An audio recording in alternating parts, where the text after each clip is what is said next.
Buenos días compañeros, mi grupo está conformado por Samara Herrera, Aida Mena, Andrés Pedroso y mi persona Lina Rubio. Les venimos a hablar sobre pensamientos científicos y filosóficos. Primero, el materialismo. Es una corriente de pensamiento según la cual el mundo puede explicarse en función de la idea de materia, pues todas las cosas son causa de la acción de la materia y no por el espíritu. La materia es así la primera realidad de las cosas, independientemente de que pueda o no ser percibida por los seres vivos. El enfoque materialista comprende que las cosas son increadas y que todas ellas pueden ser estudiadas y comprendidas por el ser humano. Para los materialistas, la causa de todas las cosas es solo atribuirle a la materia. Tipos de materialismo. Materialismo metafísico. Para los materialistas metafísicos no existe otra sustancia que no sea la materia, y no existe un mundo fuera del orden material. En este contexto, la materia es el orden y la causa de todo. Materialismo práctico o moral. Para el materialismo práctico o moral se sostiene que todo el bien del ser humano se deriva de los bienes materiales. Esto engloba diferentes aspectos como el placer, la salud y las posesiones. Materialismo metódico. Este sistema se propone explicar cómo se conforman las cosas a partir de sus elementos materiales. Sus seguidores postulan que solo a través de la materia, cuerpo y movimiento se pueden explicar los fenómenos. Materialismo dialéctico y materialismo histórico. El materialismo dialéctico sostiene que la materia es el fondo y la causa de todas las cosas, incluso de los fenómenos del pensamiento. Para este tipo de materialismo, la realidad material es la causa de los cambios y movimientos y se desarrolla en medio de tensiones y luchas entre contrarios. Forman parte de los postulados de Marx y Engels y se complementa con la perspectiva del materialismo histórico, quien estudia el desarrollo de la historia humana a partir de las relaciones materiales, económicas, políticas, entre otras. Mi nombre es Andrés David Pedroso y hoy les hablaré un poco sobre el racionalismo dentro de la ciencia. El racionalismo deriva del latín ra, que quiere decir razo, y por lógica el pilar del racionalismo vendría siendo la razón, que será usada como la principal herramienta para generar saber, dejando a la percepción y a la experiencia en un segundo plano. No más importante, también se puede decir o se dice que Descartes es considerado como el padre del movimiento racionalista y el método deductivo también es utilizado como base para desarrollar todos los postulados del racionalismo. En total, Descartes nos dejó 3 puntos muy importantes en el racionalismo. Descartes plantó la duda metódica, que es un criterio para llegar a la verdad, y esta verdad al mismo tiempo no podrá ser rechazada y no podrá ser indudable. Según Descartes, toda la creencia a la que se generara alguna duda no sería correcta. Descartes nos dejó 4 reglas muy importantes dentro del racionalismo. Una de las reglas de Descartes fue la evidencia, que quería decir, solo es verdadero lo que no causa duda en el pensamiento. La segunda regla de Descartes fue el análisis, que decía entender algo reduciéndolo a sus partes constitutivas. Esto quería decir reducir lo complejo a lo simple, en otras palabras. La tercera, la deducción, encontrar las verdades complejas a partir de las simples dudas. Esto quiere decir en palabras más sencillas que es de partir de algo complejo a algo sencillo. Y la cuarta, que es la comprobación, es un repaso de las otras reglas. Estas reglas llevan a la famosa frase de Descartes que todos conocemos, que es pienso y luego existo.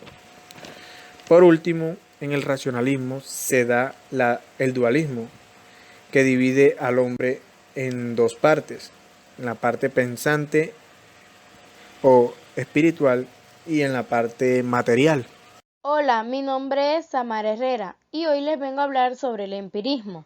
Este está fundamentado en la experiencia y es una doctrina filosófica y epistemológica que alude que todo conocimiento que posee o adquiere el hombre es producto de la experiencia, bien sea interna o externa, y por ello es visto como una consecuencia de los sentidos. Como tal, el empirismo niega que la verdad absoluta sea accesible al hombre, ya que éste debe de ponderarla y es a partir de la experiencia que se puede obtener con firmeza si la misma es cierta o por el contrario, corregirla, modificarla o dejarla. El conocimiento empírico consiste en todo lo que se sabe sin poseer un conocimiento científico. Por ejemplo, se sabe que el fuego quema porque ya se vivió esta experiencia. El primero en defender el empirismo como la llave maestra fue Francis Bacon, de Verulán. Fue un estadista y filósofo inglés y uno de los fundadores e impulsadores del método científico. Este afirmaba que los principios del empirismo son los únicos verdaderamente científicos. El empirismo cuenta con algunas características como son: primero, la experiencia; segundo, la razón está limitada por la experiencia; tercero, interés por el conocimiento; cuarto, método inductivo; quinto, negación de ideas innatas; sexto, mecanismo. Asimismo, estoy aquí para hablarles sobre el realismo. Este es una variedad del realismo crítico que sostiene que existe una realidad independiente de la mente humana, es decir, la realidad objetiva. El realismo científico dice que es nuestra razón y no nuestros sentidos la que decide qué existe objetivamente y qué es una ilusión, mediante métodos científicos. También sostiene que la motivación u objetivo de la ciencia es proporcionar una verdadera descripción del mundo. Según el filósofo y matemático Ilkka Niiniluoto, las características del realismo son: a. Existe hipotéticamente un mundo de la mente del observador que nuestras teorías científicas pretenden conocer. Esto hace referencia al realismo ontológico. B. Las teorías científicas bien confirmadas nos proporcionan un conocimiento de ese mundo independiente, no de los meros fenómenos. No son meras construcciones sociales ni simples herramientas conceptuales para la predicción y el control. Esto hace referencia al realismo epistemológico. C. Las teorías científicas bien confirmadas contienen muchas afirmaciones verdaderas sobre el mundo. Estas afirmaciones verdaderas no se restringen solo al ámbito de lo directamente observable, sino que también afectan a entidades no observables. Esto hace referencia al realismo semántico. D. La verdad debe entenderse en el sentido clásico de la correspondencia entre el contenido de nuestros enunciados y la realidad. Esto hace referencia a la teoría de la verdad como correspondencia. E. Las teorías científicas actuales son mejores que las del pasado, no solo porque se resuelven más y mejores problemas, sino porque contienen más verdades. Esto hace referencia al realismo progresivo. F. El enorme éxito predictivo de nuestras teorías científicas se debe precisamente a que éstas contienen muchas afirmaciones verdaderas acerca de la realidad. Esto hace referencia al argumento conocido como no milagro.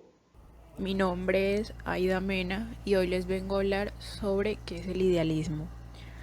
Bueno, como idealismo se designa el conjunto de los sistemas filosóficos según los cuales la idea es el principio y fundamento del ser y el conocimiento.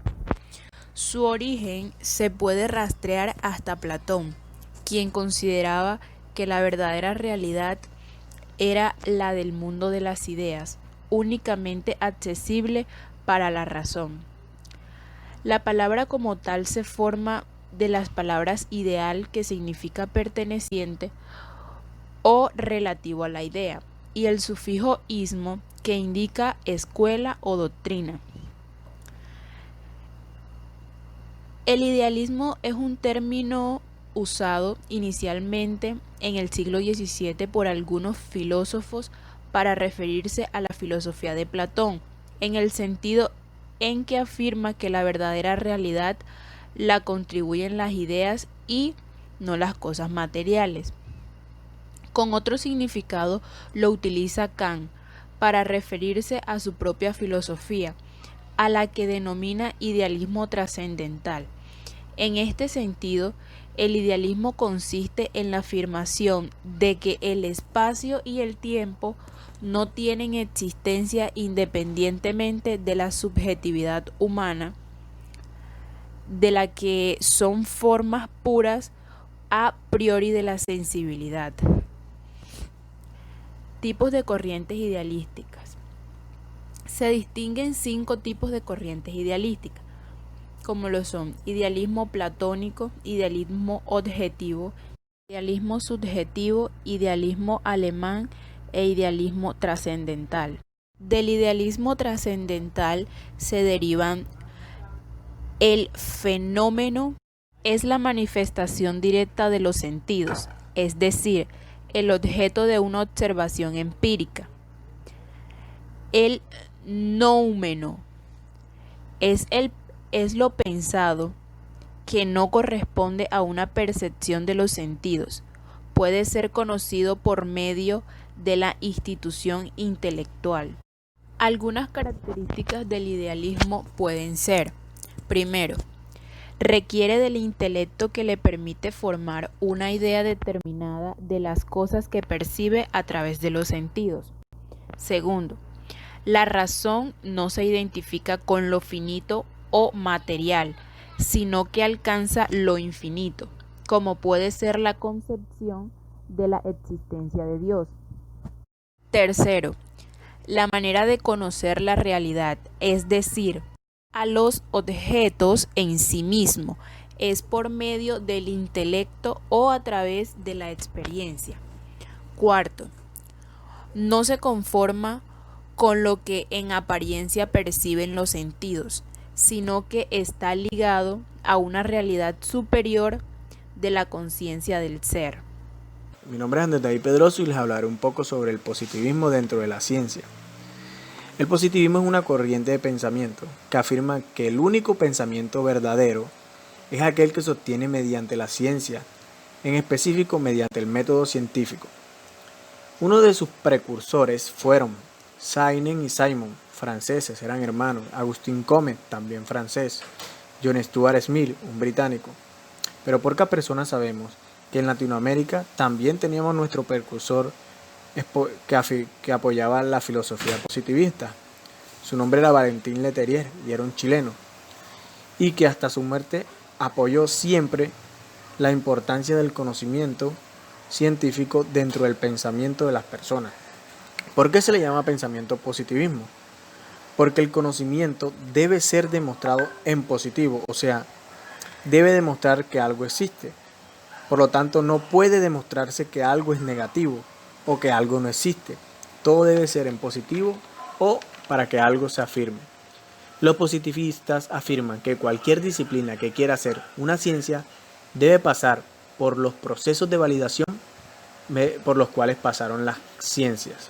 Ejemplo, los positivistas afirman que la psicología no es una ciencia, porque no puede ser pasada o sometida a las mismas reglas que la biología o la física pasaron anteriormente. Los positivistas afirman también que la razón es lo más importante, porque nos permite generar un pensamiento inductivo, que en base a las evidencias podemos sacar deducciones, probabilidades, de las cuales podemos sacar una comprobante favorable.